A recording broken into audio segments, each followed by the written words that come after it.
Bonjour, moi c'est Wood, Jekyll Wood, et vous êtes en direct de l'interview Clic Clac.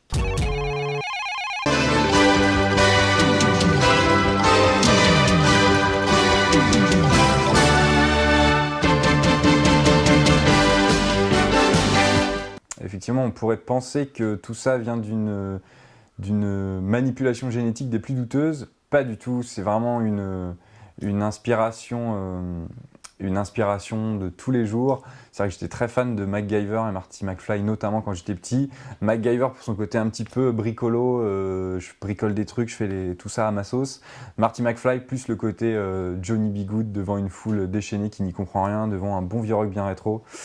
Voilà, donc c'est des références qui m'ont beaucoup marqué, notamment sur cet album que j'ai plus ou moins conçu comme un film. Et du coup, ces films et ces séries des années 90 m'ont pas mal marqué, pas mal aiguillé. La solitude est ainsi la fidèle compagne de millions d'entre nous. Mais il arrive aussi que ces solitaires aient tout simplement choisi de le rester. On n'est pas mieux tout seul, puisqu'en fait je suis toujours pas vraiment tout seul, il y a toujours une équipe derrière avec moi, toujours, que ce soit en live ou que ce soit pour la construction d'un album. Évidemment, repasser du trio au solo, ça a été un choix en termes d'identité, notamment pour vraiment recentrer sur le personnage de Jekyll Wood, un petit peu seul sur scène et vraiment dans le côté performance, spectacle, quoi. C'est la vie en couleur, il faut sortir et en profiter, dépêchez-vous d'aller faire un tour, vous pouvez trouver le bon amour. Je dirais pas que c'est un modèle, mais par contre j'ai l'impression que c'est plus une référence obligée. C'est-à-dire que tu parles d'homme orchestre, tu parles de je fais de la musique tout seul, forcément l'étiquette Rémi Brica arrive jusqu'aux feux d'artifice qui sortent dont on ne sait pas trop où, mais bon voilà. En tout cas, il y a l'idée là du concept de effectivement jouer tous les instruments tout seul dans une version un peu plus technologique, un peu plus 2.0 quand même, parce que Rémi Brica est un petit peu dépassé.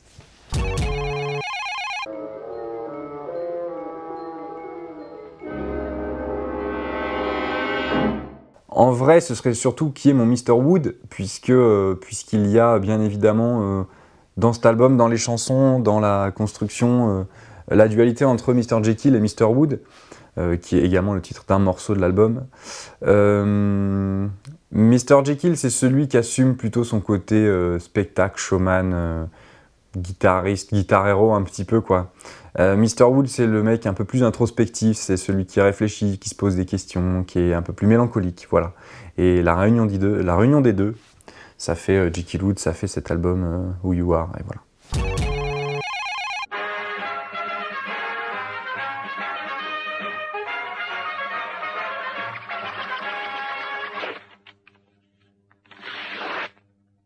Très simplement, ce premier album Who You Are qui sort, donc qui est sorti le 27 avril, qu'on retrouve un petit peu partout dans les bacs, également sur les plateformes de streaming et de téléchargement. Et puis pour le défendre, il faut aller sur scène. Alors la vraie release party, le concert de sortie d'album, ce sera le 1er juin au Temps Machine, le vendredi 1er juin. Donc la billetterie est déjà ouverte, allez-y. Et puis sinon, il y aura quelques petits showcases à Cultura, notamment, si je dis pas de bêtises, le 18 mai au Cultura de Tournord et le 26 mai au Cultura de Chambray-les-Tours. Voilà, après il y a plein d'autres concerts qui arrivent, puis également un projet de clip, voilà, qui devrait être tourné très prochainement grâce au Ulule qui a très bien fonctionné, donc restez à l'écoute sur le site jekyllwood.com qui s'écrit en bas de votre écran.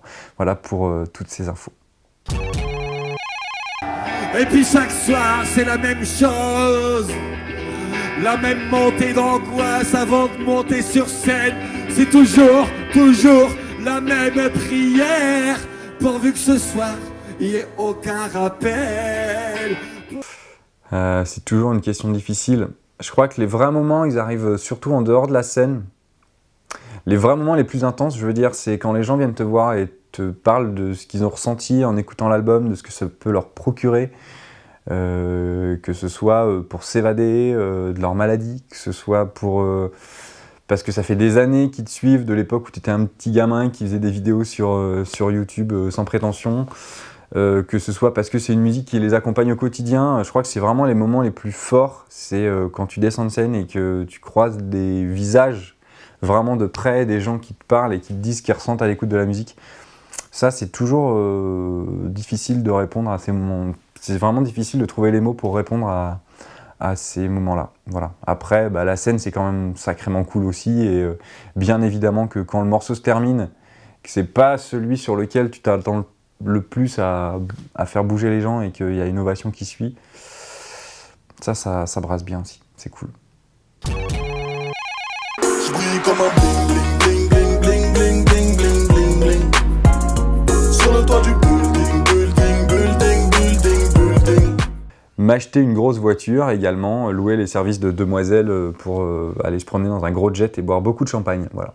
Puisque c'est un peu ça mon idée du succès, hein, c'est avant tout le bling bling, bien évidemment.